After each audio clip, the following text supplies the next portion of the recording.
عقیدت میں اتنے غلو ہم کرتے ہیں کہ ہمارے ادھر کا ایک قصہ ہے، ہماری ساتھ والی گلی میں ایک پیر صاحب آئے، تو جو دکان والا تھا اس نے پیر کے قدموں میں سجدہ کیا، استغفر اللہ۔ اور دیکھیے کس طرح لوگ جاہل ہوتے ہیں، جو کیا کہتے ہیں نا جی، مشرک کی عقل نہیں ہوتی، اسی طرح ہوتا ہے کہ مشرک عقل نیچے رکھی ہوتی ہے، اوپر خود بیٹھا ہوتا ہے،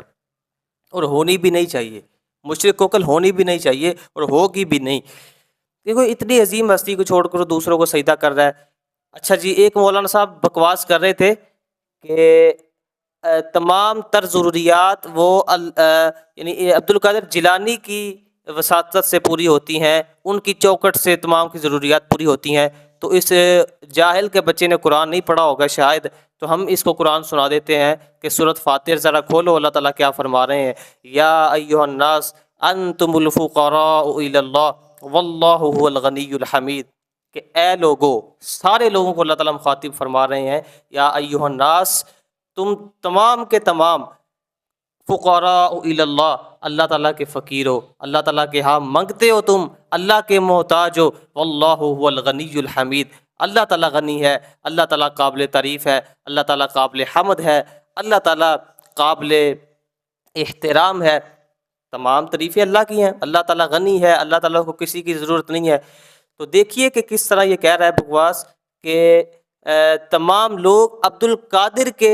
چوکھٹ سے ان کی ضروریات پوری ہوتی ہیں۔ تو یہ قرآن کو پڑھیں، قرآن کس طرح توحید کی صدائیں لگا رہا ہے۔ اور بادشاہی، اور ایک پیر اجمل قادری صاحب کہہ رہے تھے کہ سفارش کریں گے عبد القادر جیلانی اور کہیں گے کہ اس وقت تک میں جنت میں نہیں جاؤں گا جب تک اپنے تمام مریدوں کو بخشوا نہ لوں، استغفر اللہ۔ یہ کہنا کہ اس وقت تک میں جنت میں خود نہیں جاؤں گا، میں اپنے تمام مریدوں کو بخشواؤں گا، جنت میں کر لوں گا،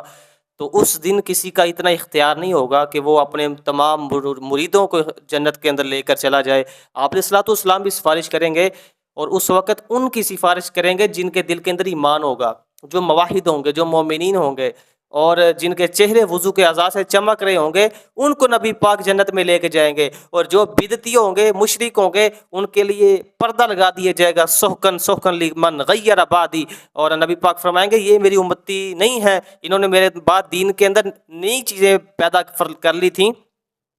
اور دیکھیے کہ نبی پاک علیہ الصلوۃ والسلام نے قبر کو کچا بنانے کا حکم دیا ہے، اور آج دیکھیے کہ یہ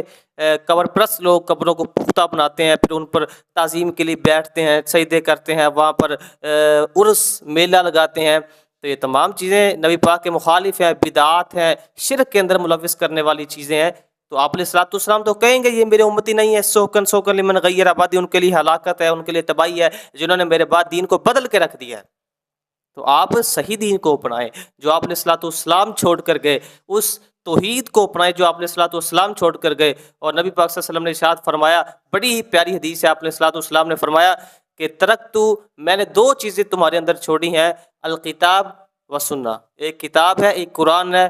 اور دوسری حدیث ہے، سنت ہے، میرا طریقہ ہے۔ یہ دو چیزیں جب تک ما تمسکتم بہما کتاب اللہ و سنت رسولی، اس وقت تک تم کبھی گمراہ نہیں ہو سکتے جب تک قرآن اور حدیث ان دونوں چیزوں کو مضبوطی سے نہیں تھامے رکھو گے۔ اور آج لوگ گمراہی اس لیے ہے کہ ہم قرآن سے دور ہیں۔ جب کوئی بندہ قرآن پڑھنے جاتا ہے نا، تو جاہل علماء کہتے ہیں،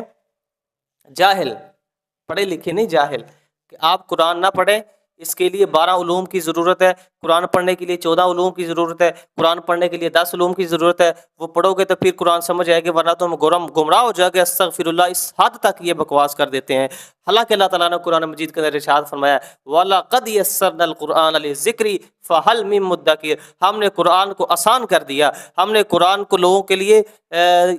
اس میں آسانی پیدا کر دی، کوئی پڑھنے والا ہو، کوئی نصیحت حاصل کرنے والا ہو۔ آپ ذرا کھولیں قرآن، جگہ جگہ اللہ تعالیٰ کی توحید کا تذکرہ ہے، اور آسان الفاظ میں تبارک الذی بیدہ الملک وہو علی کل شیء قدیر للہ ما فی السماوات والارض یخلق ما یشاء۔ یہ توحید کی اللہ تعالیٰ بیان کر رہے ہیں کہ تمام تر بادشاہی اللہ تعالیٰ کے لیے ہے، جس کی ذات بابرکت ہے، جس کی ذات پاکیزہ ہے۔ اس کے باوجود بھی جاہل لوگ، جاہل علماء، وہ اللہ تعالیٰ کو چھوڑ کر مخلوق کو اللہ تعالیٰ کے مساوی کرنے کی کوشش کرتے ہیں، اور شرک کو معاشرے کے اندر پروموٹ کر رہے ہیں۔ میں آپ سے یہی کہوں گا کہ قرآن پڑھیں، اپنے بچوں کو پڑھائیں، اور ان کو عقیدہ توحید سمجھائیں، کیونکہ توحید کے بغیر نجات نہیں ہوگی۔ اصل جو مین چیز ہے وہ توحید ہے. توحید کو اپنی رگ رگ کے اندر داخل کر لیں. عقیدہ توحید کو سمجھیے، اپنے بچوں کو اپنے معاشرے کے اندر اس کو عام کر دیجئے، اور شرک کی